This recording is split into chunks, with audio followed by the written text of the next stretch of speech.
Hello dear students, JEE advance 2021 IIT जाने का रास्ता बहुत कम दिन बचे हैं, अ फ्यू डेज। ठीक, तो आज हम बात करेंगे कि इन बचे दिनों में हमारी स्ट्रेटजी क्या होनी चाहिए, हम क्या गलती नहीं करेंगे। पहली बात तो सारे स्टूडेंट को कांग्रेचुलेशन जिनको भी जेईई एडवांस 2021 देने को मौका मिल रहा है, क्योंकि उन सारे स्टूडेंट के पास क्षमताएं हैं और उन्होंने जेईई मेन क्रैक किया है। मतलब यू आर ऑल जीनियस, और जीनियस लोग अपना रास्ता बनाते हैं, दुनिया उन रास्तों को फॉलो करती है। तो ये बात कभी मत भूलना, you are genius and you are going to make a way for others to follow that way.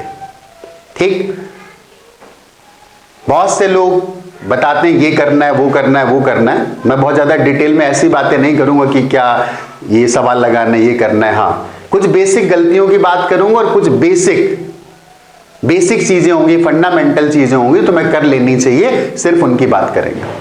ठीक, पहली बात, जेईई एडवांस का एग्जाम हमारे टैलेंट की टेस्टिंग का एग्जाम है और हमारे फोकस का एग्जाम है। हम अगर एग्जाम में बहुत फोकस नहीं हुए हैं, चीजों को बहुत सुपरफिशियली पढ़ रहे हैं, तो हमारा परफॉर्मेंस उतना अच्छा नहीं आएगा। ठीक, तो दो चीजों पर काम होता है वहां पर कि हमारे पास टैलेंट कितना है और फोकस। टैलेंट वाला पार्ट तो हमने जज कर लिया है कि हम जेईई मेन का एग्जाम क्लियर करके स्क्रीन हुए हैं और हमको जेईई एडवांस देने का मौका मिल रहा है। It means we are all deserving. ठीक, फोकस को बढ़ा के वहां पर रखना है। अब जो बचा हुआ टाइम उसमें क्या करना चाहिए, तो डिपेंड करता है कि कुछ बच्चे जिनकी पढ़ाई बहुत ट्रैक पर चली, 2 साल बहुत अच्छा परफॉर्म कर रहे हैं, they have solved a lot of questions. ठीक, तो सबके लिए अलग अलग स्ट्रैटेजी है। तो कैटेगरी 1 की बात करूंगा जिनका जेईई एडवांस का प्रिपरेशन वाकई में पीक पर रहा है और 2 साल उन्होंने बहुत अच्छे लेवल के अच्छे क्वेश्चंस किए हैं, सब कुछ तैयार किया है। ठीक, पहली बात मैं उनकी करूंगा। वैसे मेरा मानना है कि अगर तुम्हारी प्रिपरेशन पीक पर रही तो तुम सबने प्रीवियस ईयर क्वेश्चंस लगा लिए होंगे। ठीक, लेकिन अगर नहीं लगाए तो लास्ट के एटलीस्ट 5 इयर्स के क्वेश्चंस तुम्हें लगा लेने चाहिए। वो इसलिए नहीं कि उनसे कोई पूछने वाला है, क्योंकि उनको लगाओगे तुमको एक पैटर्न समझ में आएगा कि वो जेईई एडवांस हमारे अंदर से क्या जानना चाहता है। ठीक, दूसरी बात करूंगा मीडियोकर स्टूडेंट्स की। अब इन जनरल में बात कर देता हूं पूरी की पूरी। ठीक, लास्ट टाइम पर बहुत ज्यादा प्रॉब्लम पर फोकस करने से बेहतर है, बहुत ज्यादा टेस्ट देने से बेहतर है कि हम अपने आप को एनालाइज करें कि क्या हमारी स्ट्रेंथ है और क्या हमारी वीकनेस है। तमाम जगह पर हमारी वीकनेस भी है, तमाम जगह पर हमारी स्ट्रेंथ भी है। तो लास्ट टाइम पर जो तुम कर रहे हो वो तुम्हारा ट्रैक मेंटेन होना चाहिए, लेकिन जब तुम पढ़ाई कर रहे हो, क्वेश्चन सॉल्व कर रहे हो, तुमको ये पता होता है कि किन टॉपिक्स पर मैं वीक हूं। फॉर एग्जाम्पल, मैं फिजिक्स का टीचर हूं और मैं मान लेता हूं कि तुमने बोला कि नहीं मुझे इंड्यूस इलेक्ट्रिक फील्ड में थोड़ी सी प्रॉब्लम है, तो इंड्यूस इलेक्ट्रिक फील्ड का टॉपिक किसी अच्छी टेक्स्ट बुक, खासकर एनसीईआरटी या जो भी अच्छी, फिजिक्स के लिए बोल देता हूं मान लो एससी वर्मा, तो 1 पैराग्राफ 2 पैराग्राफ या 4 पैराग्राफ या 1 पेज पढ़ करके हम उस टॉपिक को क्लियर कर लेंगे, क्योंकि जेईई एडवांस में उसका एप्लीकेशन पूछेगा। उसको इससे मतलब नहीं होगा कि उससे रिलेटेड तुमने कौन सी बहुत बड़ी प्रॉब्लम सॉल्व करी थी। तो लास्ट मोमेंट की स्ट्रेटजी का सबसे इंपॉर्टेंट पार्ट है कि फिजिक्स, केमिस्ट्री, मैथमेटिक्स, जिन चीजों पर तुम्हें लगता है कि इन चीजों पर मेरी क्लियरिटी कम है, तो उन चीजों का टेक्स्ट पढ़ो बजाय किसी क्वेश्चन सॉल्व करने के। हाँ, मतलब नहीं कह रहा कि 100% टेक्स्ट ही शुरू कर दो, जो तुम्हारा रिदम है। मैंने बोला you are genius and you are going to make a way for others to follow. तो जो तुम्हारा ट्रैक है उसको कंटिन्यू करो। तुम जिस भी ट्रैक पर काम कर रहे हो, एक काम तुमको करना है कि जहां जहां कंसेप्चुअल वीकनेसेस है मेरी, उन वीकनेसेस के लिए मैं टेक्स्ट पढ़ूंगा। वो केमिस्ट्री का भी हो सकता है, मैथमेटिक्स का भी हो सकता है, फिजिक्स का भी हो सकता है। ठीक, लास्ट ईयर के अगर तुम, बहुत ज्यादा टाइम तो नहीं बचा है तो मैं नहीं बोल सकता हूं कि तुम 20 ईयर्स के क्वेश्चंस लगाओ, बट अगर तुमने लास्ट 5 ईयर्स या 7 ईयर्स के क्वेश्चन अभी तक नहीं देखे तो वो तुम्हें देख करके जाने हैं। और इस समय चूंकि टाइम कम है तो ये भी नहीं करना है कि हम कैलकुलेट करके सारा आंसर निकालें, हमें केवल समझना है उसको कि उसने क्या पूछा है, इतना समझ में आ जाए कि क्वेश्चन में क्या पूछा गया, इस क्वेश्चन को कैसे सॉल्व करना है। ठीक, ओके, ये सबसे इंपॉर्टेंट पार्ट है। हाँ, अपनी सोच को कभी हैम्पर नहीं करना है। कैसे, किसी से तुमने कोई मोटिवेशनल वीडियो देखा, उसने बोला यार ये वाली बुक लगा लो, इसके क्वेश्चन सॉल्व कर डालो, उसके सॉल्व कर डालो, ये बुक लगा लो। नो, जो तुम कर रहे हो उसी पर आगे प्रोसीड करो। अपनी मजबूती को औजार बनाना है और अपनी जो कमजोरी है उसे मजबूत बना के जाना। अपनी मजबूती कभी नहीं छोड़नी, क्योंकि आईटी एडवांस का एग्जाम कोई बहुत हाई स्कोरिंग एग्जाम नहीं होता है। 50% भी करके आते हैं तो उनकी अच्छी खासी रैंक आ जाती है, 2000, 3000 या 1500 कुछ भी। लेकिन इस पर भी बिल्कुल स्ट्रिक्ट नहीं रहना है, क्योंकि हर साल के पेपर का लेवल और बैठने वाले स्टूडेंट का टैलेंट बदलता रहता है, तो ये फ्लक्चुएट करेगा। ठीक, एक बात और जो अक्सर बोली जाती है कि पूरा सिलेबस कंप्लीट करने की जरूरत नहीं। मैं उन स्टूडेंट की बात कर रहा हूं कि जो जेईई मेन क्लियर कर चुके हैं लेकिन वो लापरवाह हैं। एज ऐसी होती है कि हो सकता है कुछ लोगों ने अच्छे से पढ़ाई करी, कुछ लोग डेडिकेट ना कर पाए हो, लेकिन पेपर तो सबको देने जाना है। तो उन स्टूडेंट के लिए मैं स्ट्रिक्टली बोलूंगा कि जिन्होंने साल भर या 2 साल पूरी लापरवाही से काम किया है, बट उनको नेचर ने एक टैलेंट जरूर दिया है, तो वो लोग कंप्लीटली फोकस करें टेक्स्ट पर। तुम्हारे पास जो भी टाइम बचा है, जिस भी टॉपिक को तुम पढ़ना चाहते हो, क्वेश्चंस लगाने से अच्छा है कि उसका टेक्स्ट क्लियर करते आगे बढ़ो। ठीक, उन लोगों की बात कर रहा हूं, ठीक है ना। क्योंकि आईटी में ये मत सोचना कि मैंने पढ़ाई नहीं करी तो मैं सेलेक्ट नहीं होऊंगा। ठीक, मैं आईटी में रहा हूं तो मैं एक बात जानता हूं कि बहुत ऐसे लापरवाह लोग भी आईटी में जाते हैं जो बोलते हैं कि मैंने बहुत कम पढ़ाई करी थी। क्यों? आईटी का एग्जाम ब्रेन की टेस्टिंग का एग्जाम है। आईटी के एग्जाम में एक और खास बात होती है, फोकस। जब तुम लास्ट ईयर के क्वेश्चंस लगाए होगे, तुमको ये पता चला होगा कि बहुत सिंपल सा क्वेश्चन था, बट मैं क्वेश्चन में फोकस नहीं किया, इसलिए वो गड़बड़ हो गया। ठीक, तो फोकस हमारा बनाए रखना। बात आती फोकस कैसे बनेगा। जैसे मैं एक एग्जांपल देता हूं कि मेरे स्टूडेंट अभी रिसेंटली, एक गर्ल स्टूडेंट है, she is doing very well. उसने मुझसे क्वेश्चन पूछा कि 2 बॉल्स, आईटी में पूछा गया था, 2 बॉल्स हैं, वो एक मीडियम में रखे हुए हैं, ठीक है ना, और रस्सी से लटके हुए, तो कुछ एंगल था, ठीक है ना। एक फोकस का एग्जांपल दे रहा हूं मैं।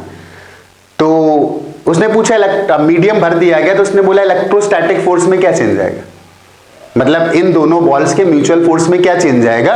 हम फोकस नहीं थे, हमने सोचा मीडियम में गया तो 1/k टाइम्स हो गया। नो, उसने ये पूछा था कि दोनों बॉल के चार्ज के वजह से क्या इलेक्ट्रोस्टैटिक फोर्स लगेगा। वो नहीं बदलेगा क्योंकि दोनों का चार्ज सेम है, दोनों का डिस्टेंस उसने सेम रखा है। जरा सा क्वेश्चन था, फोकस का क्वेश्चन था। +4 देने के बजाय वो तो -1 देके चला जाएगा।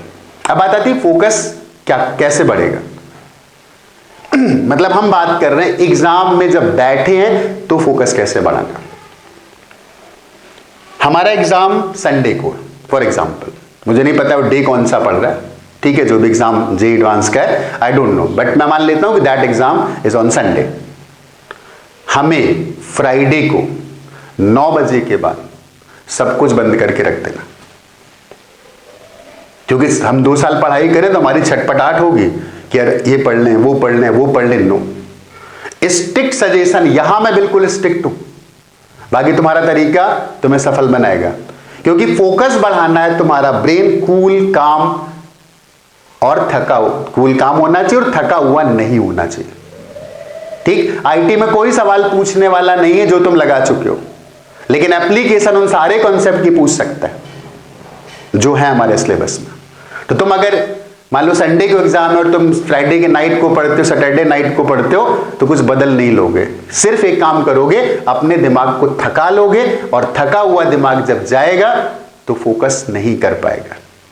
फ्राइडे की नाइट 9 बजे के बाद कुछ नहीं सोचना है, न सब्जेक्ट के बारे में सोचना है, न फिजिक्स, केमिस्ट्री, मैथमेटिक्स, किसी बारे में नहीं सोचना है। पूरी रात भरपूर सोना है, नींद खुलने के बाद भी 2-3 घंटे लेटे रहना।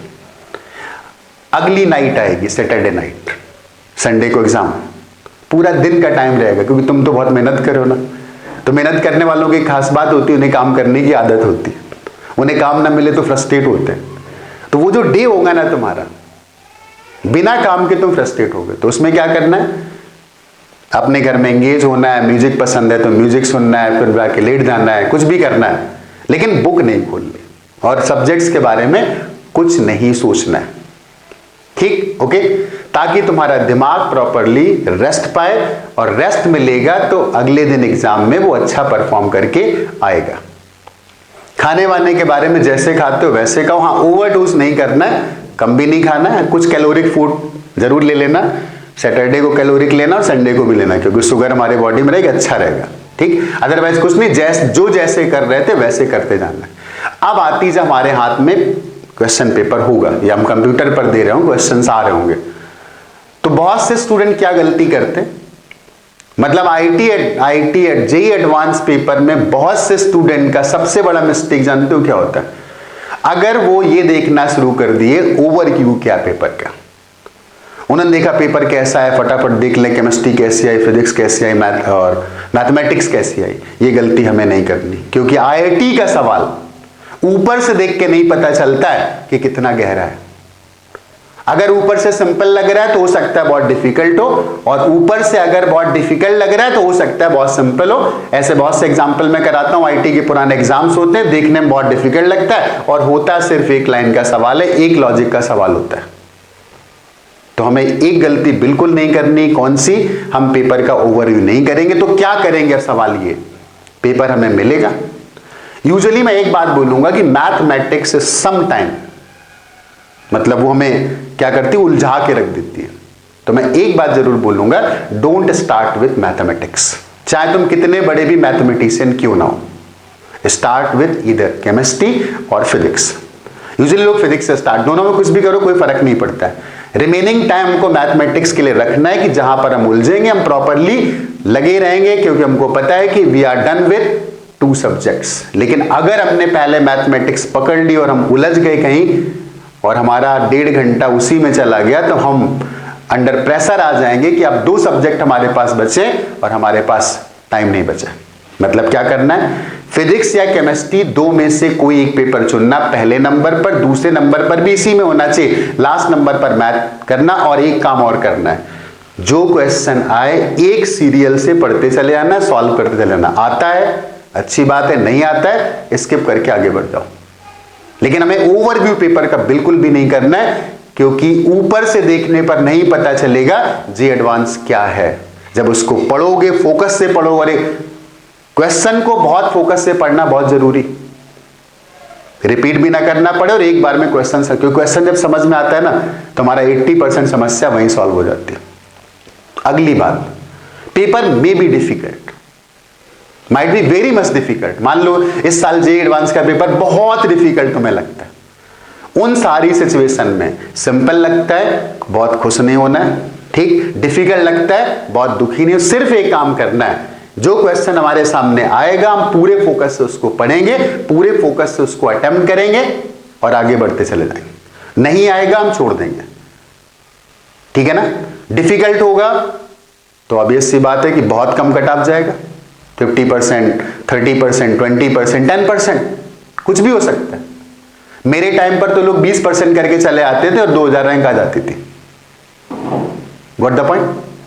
मतलब कुछ भी ओपिनियन नहीं बनानी, एक सिरे से शुरू करना है और कंटिन्यू करते चले जाना। बात समझ में आ गई? एक लास्ट पॉइंट जो और बताना चाहूंगा, जेईई एडवांस के पेपर में तुक्के काम नहीं करते। You write the answer only if you are confirmed कि तुमने वो कंसेप्चुअली सॉल्व करके आंसर निकाला है। तुम्हें लग रहा है तो बिल्कुल मत करना, क्योंकि वहां पर ऐसे ऑप्शंस ही दिए जाते हैं कि लगेगा कि ये सही, लेकिन जहां लगेगा ज्यादा ना, मतलब तुक्के की बात कर रहा हूं, वही सही नहीं होता। लास्ट जो दो सबसे इंपॉर्टेंट पॉइंट है इस पूरे डिस्कशन के, 3 इंपॉर्टेंट पॉइंट।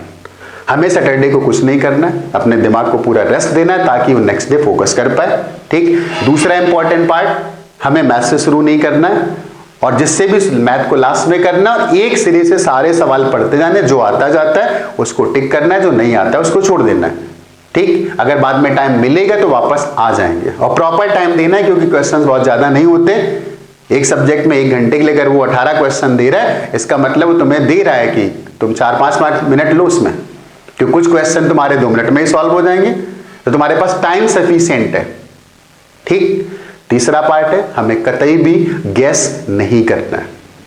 चौथा पॉइंट है कि पेपर डिफिकल्ट है, सिंपल है, नहीं सोचना है, सिर्फ करते चले जाना, ठीक। और बहुत इस समय किसी की बात ऐसी सुनने की जरूरत नहीं कि ये बुक लगाओ वो बुक लगाओ, तुम जो कर रहे हो दैट इज ओके। अगर तुम्हारी पढ़ाई बहुत अच्छी है, तुम्हारा जो मन कर रहा है वो करो, और तुम्हारी पढ़ाई बहुत खराब है, तुम बहुत लापरवाह है, तुमने इधर उधर के काम बहुत करे लेकिन क्लासेस नहीं करी, पढ़ाई नहीं करी ज्यादा, बट यू आर टैलेंटेड, तो उस केस में मैं जरूर बोलूंगा कि तुम अब लास्ट के जो 7 डेज या 8 डेज या 5-6 जितने जब भी तुम ये वीडियो देख रहे हो, कोई बुक उठाओ, एनसीईआरटी उठाओ या हर सब्जेक्ट की कोई ना कोई टेक्स्ट बुक है, बस उसके कॉन्सेप्ट को देखते चले जाओ क्योंकि एप्लीकेशन होंगे और मर्ज होकर के क्वेश्चंस आएंगे। ठीक है ना? All the best.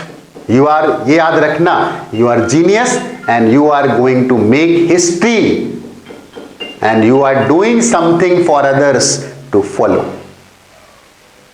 Okay, again best of luck.